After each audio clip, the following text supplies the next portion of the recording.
Welcome to part 3. This is the chapter called Sophie's Cigarette of Elyse Meyer's book. That's a great question. I'd love to tell you.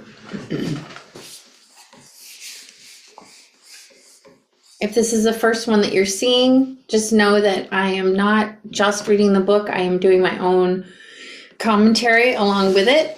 And I encourage you to buy the book, or if you like listening to things, have it probably in her voice if you're wanting the whole thing. This is just to supplement everything if you want to feel like you have a friend that is talking to you about it. It's sort of like a one-sided book club. Okay.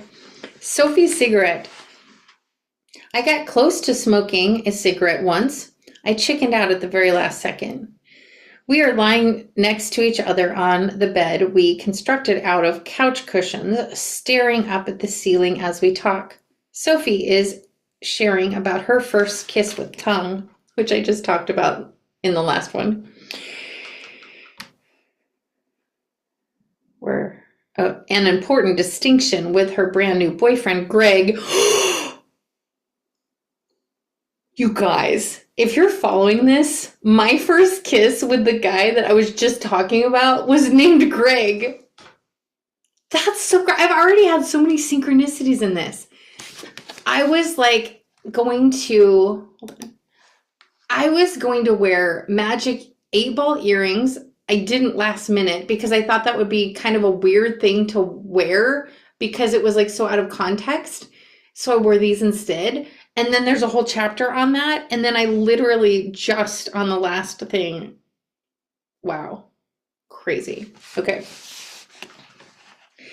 I'm word vomiting about a boy who I'm convinced I'll marry. I'm just working up the courage to introduce myself to him first. Greg is older than us by 3 years. I can tell Sophie is proud she's dating a senior as a freshman, gauging by the sheer number of times she drops that information into her story. It sounds similar to a freshly engaged person learning how to casually drop the word fiancé into their first few post-engagement conversations. There is nothing casual about it. Greg smokes cigarettes. Sophie tried one. She hated it and then smoked another. Greg gave her a pack of her own to keep if she ever wanted one while he wasn't around. How romantic of him. His gift now lives at the bottom of her underwear drawer, shoved into an empty box that was once home to a deck of cards. You have cigarettes here? I shout out of pure shock. I'd forgotten where I was and the fact that it is practically midnight. Shut the fuck up, Elyse. Sophie's hand flies over my mouth as she looks back toward her bedroom door. That wasn't supposed to be a middle of the night announcement to my entire house. Sophie smokes cigarettes. Sophie owns cigarettes? What else do I don't know about Sophie? I suddenly felt jealous for the parts of her she clearly doesn't feel safe enough to share with me. Does she have any other hobbies I don't know about? Does she smoke weed? Does she have another best friend? That's written in bigger font here. I love how she's done that. I'm hurting my own feelings with all these silent questions. Sophie, I'm so sorry. Seriously, I didn't mean to yell. I just can't believe you smoke. I can't believe I know someone who smokes.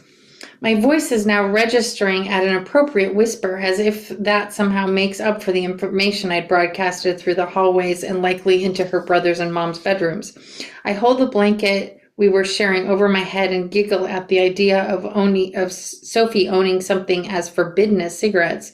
I don't know if I've ever even held a cigarette before. Does it hurt when you smoke? I feel like it has to hurt. I mean, it's got to burn at least a little, right? Sophie shrugs nonchalantly. I was thinking about going outside and having one anyway. Want to come?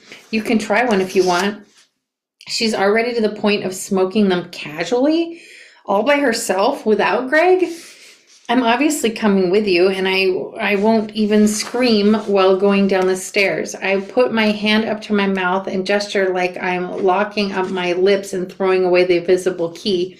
Sophie laughs, and I exhale freely with the relief of knowing she's no longer annoyed with me.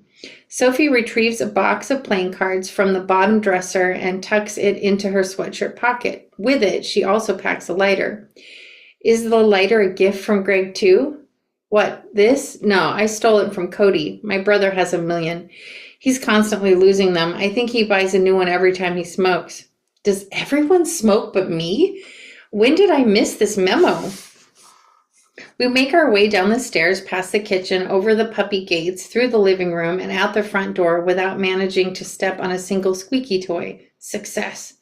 We part from the paved path leading from Sophie's front door. We take a hard left through rose bushes to a small access road behind her house. There has to be another, less thorny way to get to this magical smoking spot, but all right.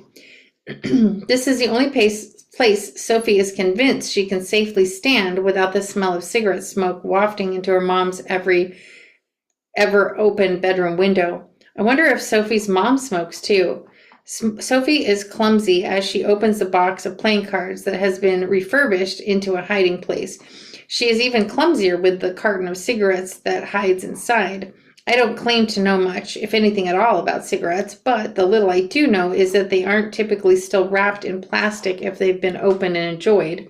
A small part of me is relieved. A larger part of me is worried about one of Sophie's neighbors seeing us, and then ratting us out to Sophie's mom in the morning, but relief is definitely mixed in there.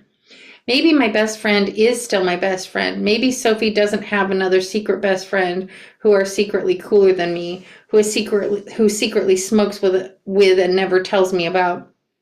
Comfort washes over me as I watch Sophie peel off the protective plastic. She's as awkward with the pack of Marlboro Reds as any non-smoker would be. I'm still her person. Well, one of two persons because Greg and stuff. She handles the unlit cigarette between her fingers like a stage prop and lights the end of it with Cody's lost lighter. One deep inhale and Sophie's face is immediately filled with pain. The skin between her eyebrows bunches in a way I didn't know face skin could bunch. The lines around her mouth contort downwards so wildly that she looks more like a disgusted cartoon character than she does my best friend and Greg's girlfriend, Sophie. Nothing about that deep breath of cigarette smoke looks enjoyable. You want to try? Sophie extends the burning embers toward me as she tries to paint a morsel of enjoyment onto her face. I think her lying face is intended for my benefit, but I'm also positive it's helping her more than it's helping me. I wonder if smoking alone is as fun as smoking with Greg. She doesn't look like she's having fun at all, but she likes Greg, and Greg likes cigarettes. Her visceral reaction to this secret hobby makes the next words out of my mouth very easy to say. Not even a little, I'm good. I wrap the blanket I'd carried with me from her bedroom higher around my shoulders and take a deep breath. I've never noticed how uncomplicated breathing felt until I watched someone willingly complicate it with hot cigarette smoke. On purpose, more than once. I suddenly feel grateful for deep and uncomplicated breaths. But to my surprise, I am infatuated by the smell. My mouth waters and everything else in my brain goes silent. For a brief moment, my thoughts are vacuum sealed and tightly packed away. I enjoy the temporary feeling of my own racing thoughts being none of my business, too far away to reach even if I needed to get them. Looking down at my legs, I see small cuts from the rose bushes. The vacuum seal is broken. I wonder if I should ignore the cuts or ask for a Band-Aid. While I stare at cuts and feel much deeper than they look, I make a silent promise to myself. I will never tell a soul how much I like the smell of Sophie's cigarette. I have broken this promise many times. There's this picture of cigarette and lighter. That's so good. I want to talk about, I can't say I've never smoked a cigarette. I was never a smoker. I never got way into it. If anything, I've probably smoked more cloves than cigarettes. Thank goodness. Both my parents did smoke. My mom lied about it. And my dad had tons of complications from it. So our house was definitely a smoking house. And when I would go to other people's houses, they would say I smelled like smoke and stuff. So I was definitely a secondhand smoker for 20 years of my life. But I am glad that I didn't ever pick up the habit myself, because I know how hard it is for people that struggle with it trying to stop. I have definitely smoked other things, but not as much in this way, through schmongs and then schpipes and that kind of stuff, and not a lot, because I've been definitely more of a gummy schmummy person when it comes to those kind of things. Anyway, so that's it about Sophie's cigarette. I'm trying to think if there's any other stories I have about that. No, we'll go on to the next chapter. Thanks for following.